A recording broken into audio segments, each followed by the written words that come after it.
Hello，我係鍾端玲喺 Buffalo 嘅，今日同大家傾下聖經可信嗎？聖經話神說我們要照着我哋嘅形象，按住我哋嘅樣式做人所以我哋咧係似神嘅樣噶神咧想同我哋咧建立親密嘅父子嘅關係做神嘅孩子係最大嘅福氣。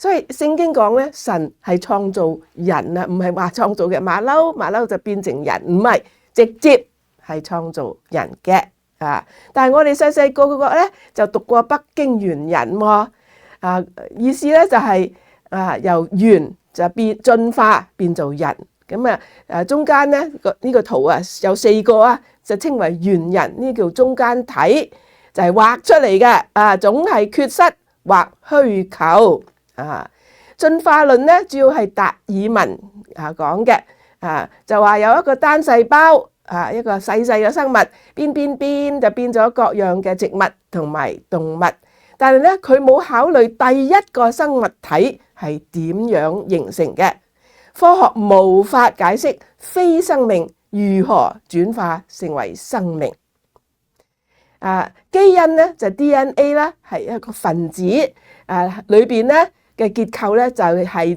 資料嘅儲存，咁佢係喺細胞核裏邊咧包含大量嘅信息，係遺傳嘅密碼。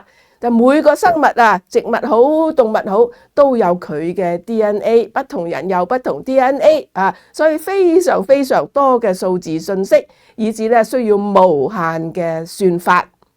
嗱，基因喺物種之間咧差異好大嘅，譬如貓同狗差異好大嘅，所以進化咧咁變法咧就一定要有重大嘅基因嘅突變左邊就係正常嘅 DNA 啦，右邊就係突變咗嘅 DNA 咁左上角咧就係正常嘅細胞，突變下咧就好可能咧變咗惡性細胞，就係癌症啦進化咧應該係會導致改進噶嘛，但係進化嘅機制就係突變咧好有問題動物同埋植物咧都係神嘅創造聖經話神說地要發生青草同埋結種子嘅菜蔬，並結果子嘅樹木，各從其類，果子都包着核，事就這樣成了有各種嘅果實俾我哋食噶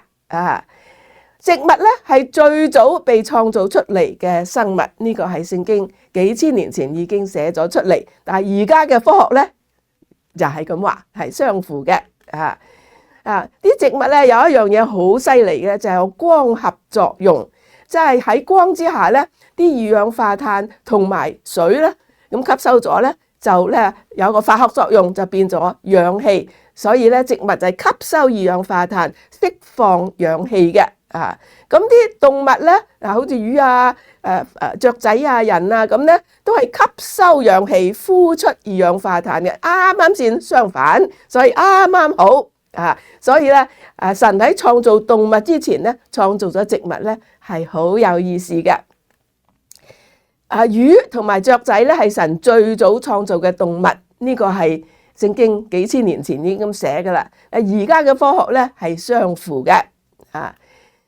雀仔咧可以坐喺植物上邊噶噃所以有咗植物先至有雀仔，幾好咧魚咧就係生活喺水裏邊噶嘛但係水裏邊嘅氧氣含量非常低嘅，可以100萬分之一咁少食咁點算咧？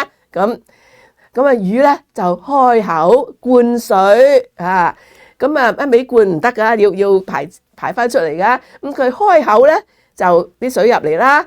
咁然後咧就嗰個腮蓋咧就打開，咁個嘴巴合埋啦，腮蓋打開，啲水就排出嚟。咁個腮咧就吸收啲氧氣，咁好多水咁樣過，以至咧佢就夠氧氣生存啦。神話地要生出活物來，各從其類，牲畜、昆蟲、野獸各從其類，事就這樣成了。所以牲畜、昆蟲、野獸呢啲就跟住神要創造嘅，好靚噶，最後神就創造咗人啦。耶和華神用地上嘅塵土造人，將生氣吹喺佢嘅鼻孔裏邊，佢就成咗有靈嘅活人，名叫亞當。所以咧，人有體，亦都有靈。體咧係一個物質嘅部分，靈咧係一個非物質嘅部分。靈咧係用嚟與神互動嘅。我哋唔係話透過頭腦好叻嚟到與神互動，而係通過我哋嘅靈。宇宙咧都係神嘅創造喎。行星繞住太陽移動，特別地球咧一年就行一圈，咁就定咗一年啦。聖經話神坐在地球大圈之上，地上嘅居民好像蝗蟲。又話神將大地懸在虛空，哇，講得咁準嘅，幾千年前已經寫咗咁噶啦，同現代嘅科學係相符嘅。仲有南北嗰個條軸唔係直落，係有一個角度噶嘛，以至咧就有四季啦。呢個角度好緊要，23.5度以至咧我哋有春夏秋冬。聖經又話神說天上要有光體，可以分晝夜，做記號，定節令、日子、年歲，並要發光在天空，普照在地上。講到咁重，同而家嘅科學咧係相符嘅。咁邊個寫嘅咧？創世記係摩西3000幾年前嘅人咁嗰陣時嗰啲科學水準好低嘅啫嘛。都係最近呢幾百年人先發覺地球係一個球，唔係平嘅。咁點可以摩西講到咁準嘅咧？咁因為唔係靠佢叻，而係靠神嘅啟示。創造嘅過程得到事實同埋觀察嘅強力支持，但係科學咧太有限啦，無法完全證明創造嘅過程。講下挪亞洪水啦。聖經話咧，洪水持續嘅時間咧係300日，跟住咧挪亞一家咧就留喺嗰個方舟裏邊，等咧洪水後咧喺方舟70日，等嗰啲水咧出邊啲水慢慢乾啲。乾嘅時候咧就有沉降呢樣嘢啦，就沉積岩就形成喺洪水後嘅乾燥期。所以咧，地球陸地嘅表面嘅73%都係被沉積岩覆蓋嘅。呢個就係大峽谷啦。你見到打橫一橫橫嘅，就係呢個沉積岩啦。挪亞洪水應有嘅後果被考古證實。當洪水時咧，大規模嘅死亡發生，因此化石都係完全形成嘅，冇話從以前嘅形式進化而來嘅。大部分嘅化石咧喺沉積岩中，簡單同複雜嘅生物咧都混雜喺一齊嘅。呢個就係黑海。嗰時大洪水啊嘛，咁咧本來咧個黑海咧係比較細嘅一個淡水湖，因為咁犀利水咧就變咗一個大啲嘅，即係本嚟深藍色而家連埋啲淺藍色嘅，大咗咁多而且咧水好犀利啊嘛，就衝到去地中海嗰啲鹹水海，因此咧呢個黑海咧又從淡水海變咗鹹水海左邊橙色嗰一忽咧特別咧，啲考古學家中意研究，因為咧呢一忽咧，從前咧係陸地而家咧就係海咁所以就係呢忽啦，左邊呢忽呢個係呢個海佢咧就喺呢度舊時係土地，咁佢哋就係做黑海嘅水下考古，哇！真係揾到各樣嘢係人造嘅嘢啦，好明顯發現咧有動物嘅骨骼，有石器，有人骨，有各種嘅物體。挪亞嘅方舟嘅設計咧，完全係神俾嘅聖經講到好清楚，啲尺寸幾多幾多有3層，用咩做嘅？係用木做嘅。呢個咧係一個模型，係使用聖經中嘅設計建造嘅模型。你睇下嗰啲人啊，咁矮嘅啫，即係呢個方舟好巨型嘅，係一個好大嘅工程。嗰陣時真係冇人諗到做咁巨型嘅船噶嘛，但係挪亞咧完全聽神嘅話，神仲教佢，聖經話你要用歌斐木做方舟，分一間一間咁做，裏外咧都抹上松香，松香就係瀝青，用嚟防水同埋表面強化嘅。挪亞係個農民嚟噶，佢邊度識咁多呢啲嘢啫？但係神咧就教佢，佢就完全嘅順服，所以咧就抹瀝青，上面就冚唪唥抹晒，神叫佢咁做噶嘛。洪水過後咧，方舟咧就停咗喺一個山上，係亞拉臘山，就係喺呢個紅色嗰個三角形嗰處，喺土耳其嘅東部。出邊啲地乾比較乾啦，咁樣咧，挪亞一家咧就從嗰個方舟咧下山，下山咧第一件事就成家一齊敬拜神，仲獻祭添。漢字咧有5000年嘅歷史，其中一個字就係船，左邊係舟，右邊係8口。挪亞方舟裏邊有8個人，就係挪亞兩夫婦、3個仔、3個新抱，夾埋8個人。中國人咧造字嗰陣時知道呢件事，所以船咧係8口。苗族咧係最早定居喺當今中國嘅民族之一，佢哋嘅歌曲咧描述咗洪水。亞拉臘山上邊咧係真係揾到呢樣嘢，尺寸咧就接近聖經中描述嘅方舟，所以方舟咧可能係停喺呢度，就係亞拉臘山。又講下第二樣嘢啦，係所有嘅有機體，不論係植物同埋動物咧，都有有機嘅分子嘅，好似糖類啦、蛋白質啦、脂肪啦等等。咁所有嘅生物嘅分子咧，都含有碳呢個原子嘅。例如咧，呢個分子中咧，每個黑色嘅波波咧，就係一個碳原子啦。當有一個有機體，不論係植物或者動物死嘅時候咧，佢嘅碳咧就開始衰變啦、衰減啦。有2種嘅碳，一個14，一個12。12嗰個係主要類型，係冇放射性嘅；14咧係不主要嘅類型，但係有放射性嘅。咁咧放射性嘅原子就咁樣衰變嘅。就係嗰個碳14啊。佢有放射性，咁就放嘅時候咧就有變啦。就通過測量發射嘅輻射量就可以算出放射性嘅原子嘅數量。好啦，空氣就有二氧化碳啦，咁咪碳咯，咁其中有一小部分嘅碳就係碳14啦，咁啲植物咧就吸收二氧化碳，所以就有咗碳14啦。咁動物咧就食植物喎，咁又得咗啲碳14咯。但係動物死咗之後咧就唔再食啦嘛，就冇再增加啲碳14啦。碳14有幾多咧？如果死咗冇耐咧，就好多出嚟嘅。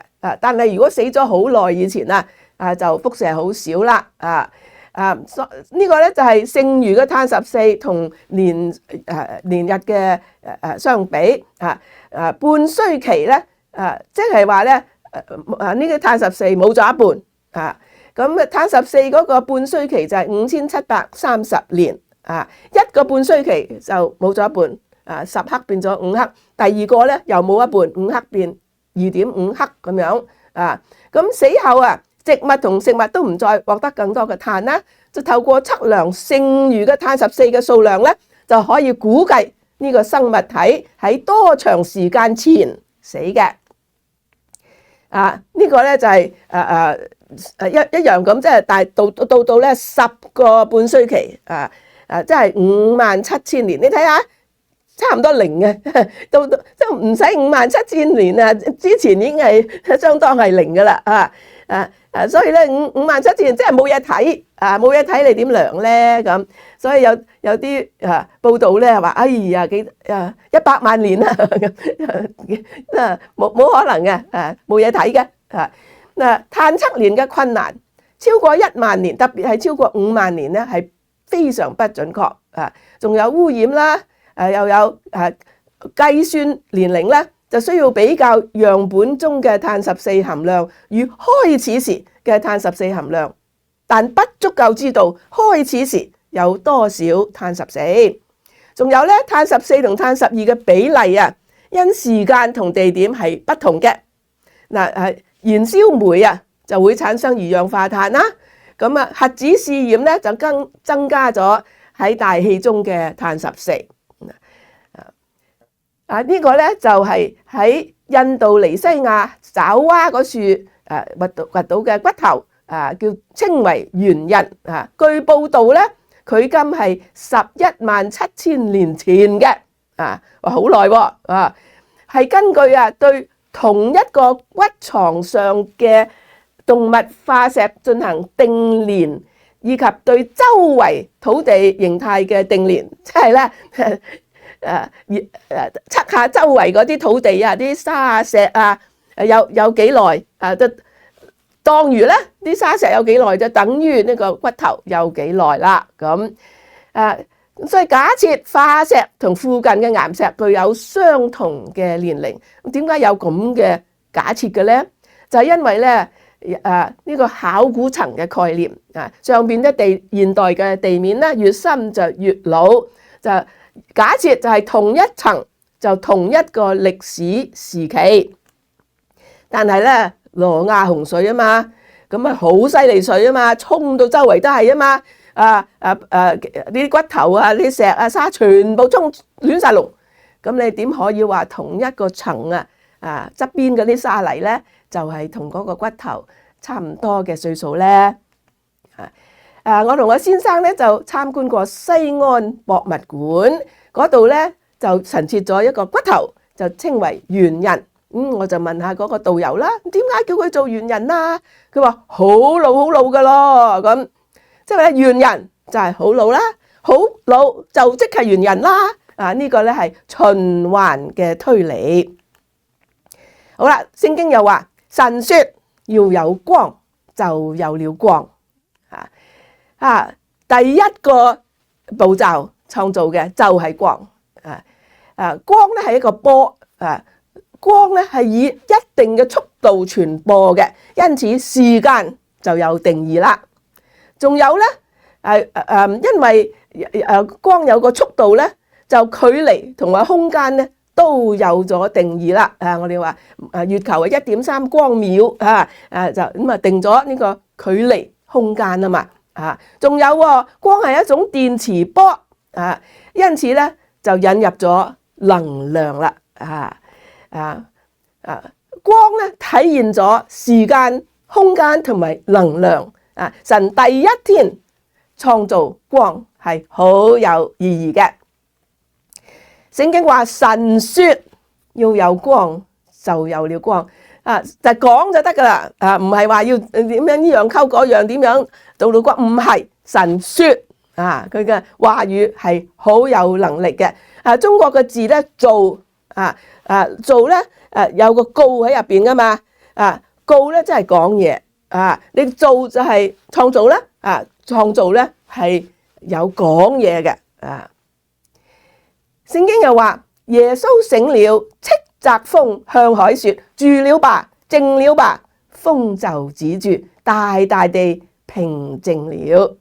又係講就得噶啦。講嘢好緊要有能力嘅。我哋似神啊嘛，所以我哋就講嘢。嬰孩出生就具有學習任何語言嘅先天嘅智力。3歲前學習語言咧嘅能力係最高嘅，唔止可以講嘢仲可以唱埋出嚟添。啲黑猩猩咧就冇呢啲咁嘅能力啦。聖經又話耶穌把水變酒，嗱，水同酒嘅化學成分係不同㗎噃。咁啊，話點得㗎？不同嘅，一個有碳，一個冇碳，你點樣可以變咧？咁啊，呢個咧因為係超自然嘅，靈界係可以超自然嘅，物質界只限於自然嘅。啊，神係個靈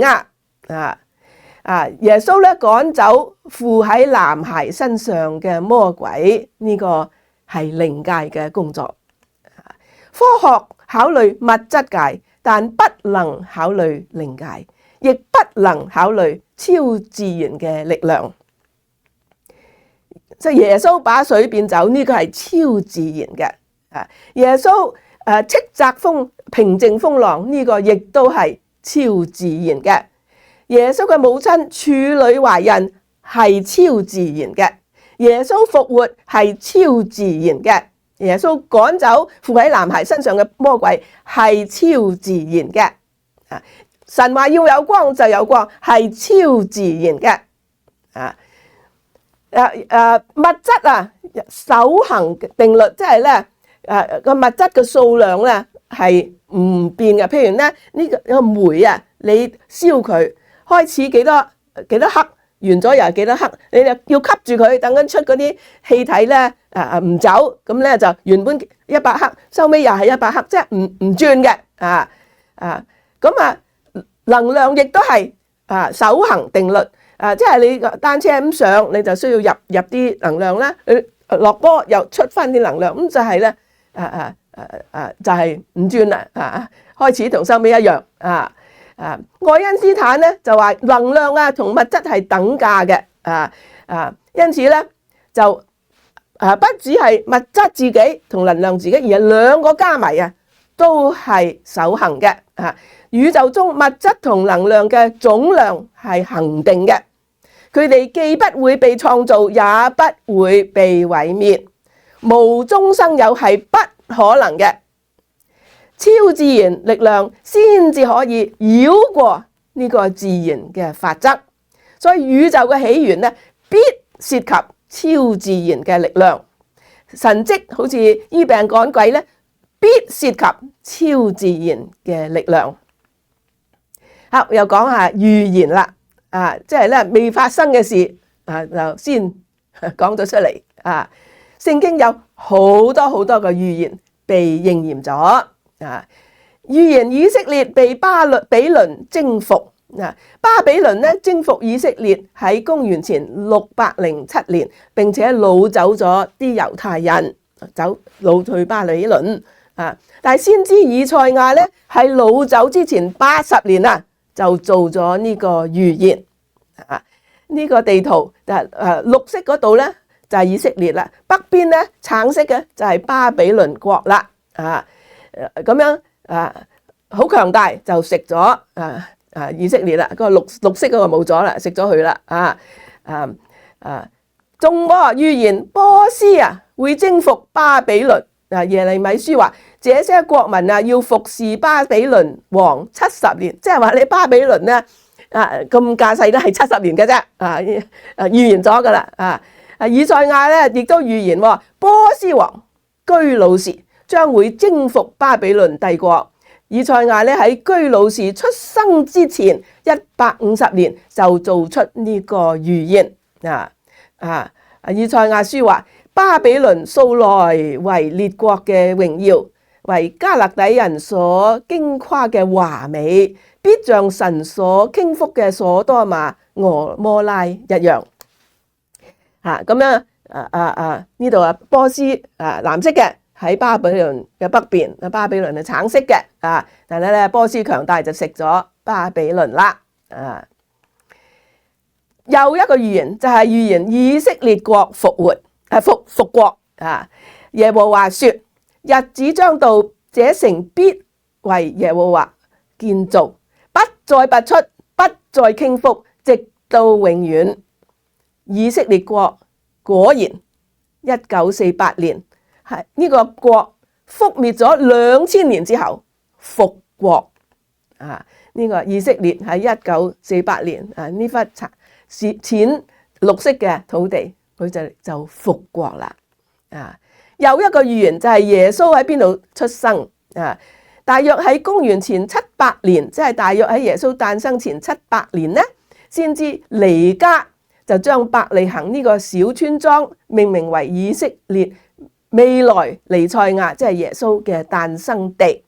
彌迦書話：伯利恆以法他啊，你在猶大諸城中為小，將來必有一位從你那裏出來，在以色列中為我做掌權嘅，佢嘅根源從亙古從太初就有。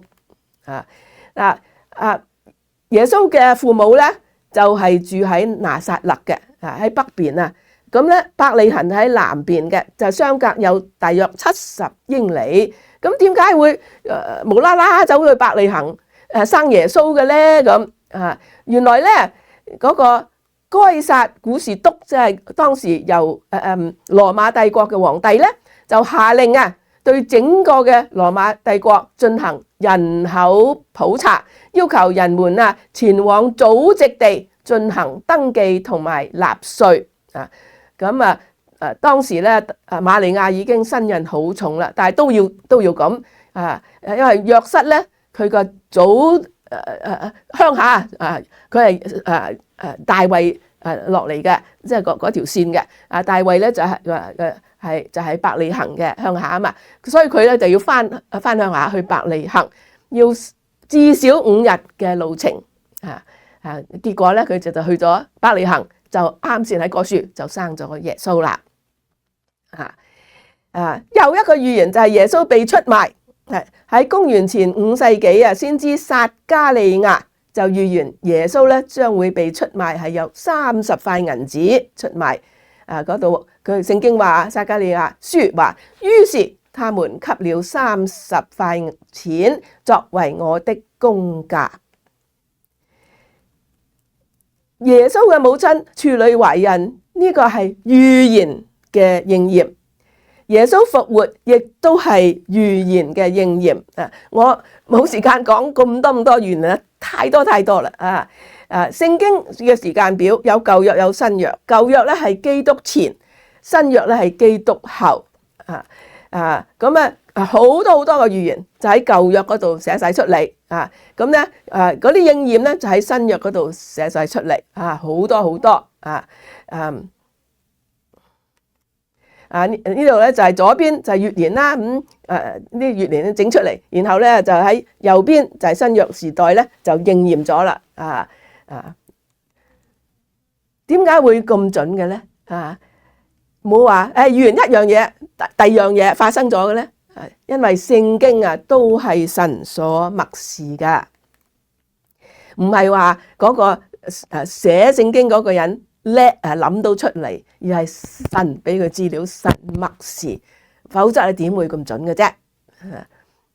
聖經咧並非數學著作聖經咧可能將派描述為3，而唔係3.14159。